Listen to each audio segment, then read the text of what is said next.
E agora a gente volta a falar da sala de emprego. A Verusca Donato já está aqui de novo com a gente, Verusca. Verusca, o tema hoje é controle emocional no trabalho. Aí eu quero saber quem se dá melhor, o homem ou a mulher. Se você disser que é a mulher, você vai ver o quanto eu sou nervoso. A falta de controle dele. Do que eu sou capaz. Peraí. Mais controlado. Muito controlado as mulheres, manter viu? o controle. Mas essa é uma pergunta difícil, viu? Ficou com medo de responder. Mexe com os dois lados. Os homens vão dizer que são eles, as mulheres vão dizer que são elas. Mas, segundo a pesquisa, para mais da metade dos entrevistados dessa pesquisa, feita pelo Núcleo Brasileiro de Estágio, os homens e mulheres agem da mesma forma quando enfrentam um problema. E eu fui ouvir alguns profissionais e também especialistas em recursos humanos. Vamos ver? A pergunta foi feita para mais de 16 mil estudantes, de 15 a 26 anos. Quem sabe controlar melhor as emoções no ambiente de trabalho?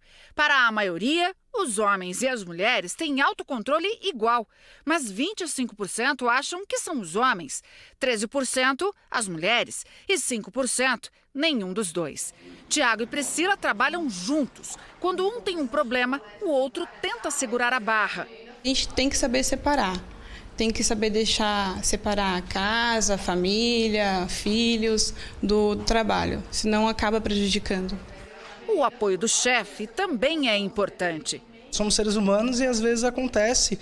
E aí é importante quando o nosso gestor ele compreende e está ao seu lado, né, para te auxiliar em qualquer coisa que acontecer. O descontrole emocional é visto sempre como um problemão, pelos colegas e pela própria empresa. O funcionário xinga, grita, trata mal e deixa o ambiente pesado, ruim para todo mundo. Pessoas que não sabem se controlar não têm mais espaço. Hoje prevalece o respeito e o trabalho em equipe, ou seja, eu preciso respeitar as diferenças das outras pessoas, né, para que eu consiga me manter no meu trabalho. A Ariane é a primeira mulher a chegar a um cargo de liderança nesta empresa de tecnologia. No começo teve dificuldade para ser aceita num ambiente dominado por homens, mas com um jeitinho conseguiu provar que o controle emocional não tem nada a ver com sexo e competência também não. A gente vai para o racional, a gente resolve igual a gente resolveria para uma questão familiar, de um filho, né? A emoção fica para fora e tem que fazer aquilo que tem que ser feito. Não tem diferenciação se é mulher ou se é homem, a gente tem que entregar um resultado final. Caso aconteça um problema grande, obviamente que esse profissional ele vai ser afetado, mas ele tem que ter a maturidade para poder controlar as suas ações e os seus sentimentos para que interfira ao mínimo no ambiente de trabalho. E hoje aqui na sala de emprego nós temos a Fernanda Schreider Gonçalves, que é coordenadora de carreiras. Fernanda, por que é tão importante manter o controle emocional no trabalho? Bom, primeiro que a gente precisa entregar resultado, né? Acho que toda empresa, ela precisa de resultado e nós, enquanto profissionais, nós somos os protagonistas desse resultado. Então, para que a gente possa entregar, a gente precisa se conhecer. Porque a partir do momento que a gente se conhece, a gente vai saber quais são as nossas limitações e quais são as nossas competências que poderão ser utilizadas para entregar esses resultados.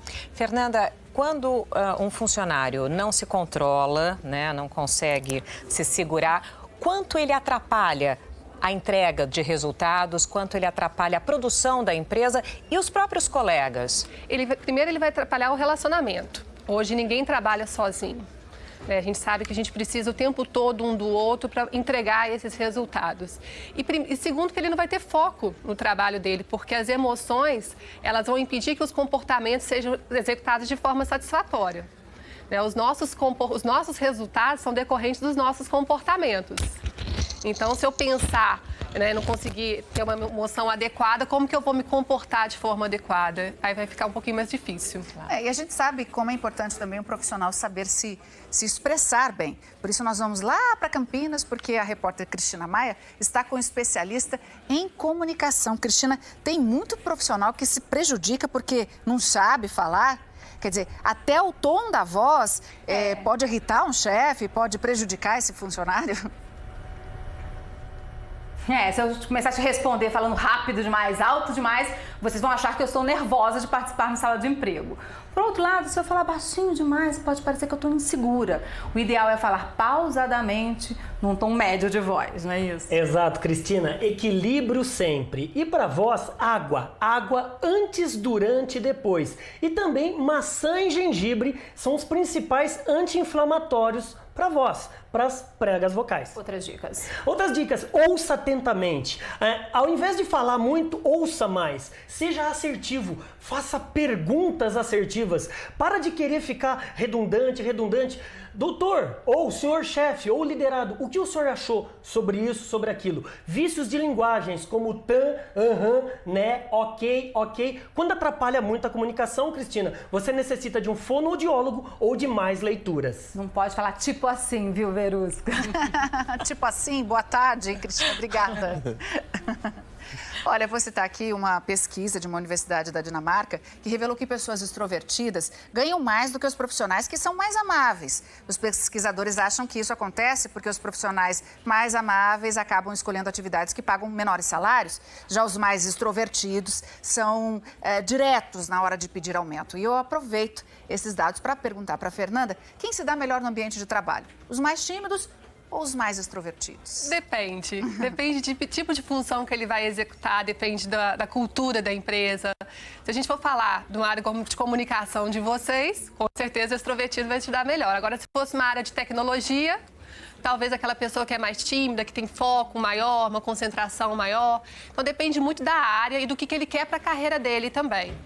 Então, se a gente falar o que é o padrão ideal, eu acredito que não exista. Existe, assim, cada um vai ter um tipo de competência, tipo das habilidades que vão se desenvolver de acordo com a função, com o que ele quer para a carreira dele. Fernanda, queria que você desse uma dica para as pessoas. Por exemplo, a gente está trabalhando e trabalha com um profissional que tem um temperamento bem agressivo, grita, mas ao mesmo tempo ele é um bom profissional. Como é que a gente faz para lidar com essa peça?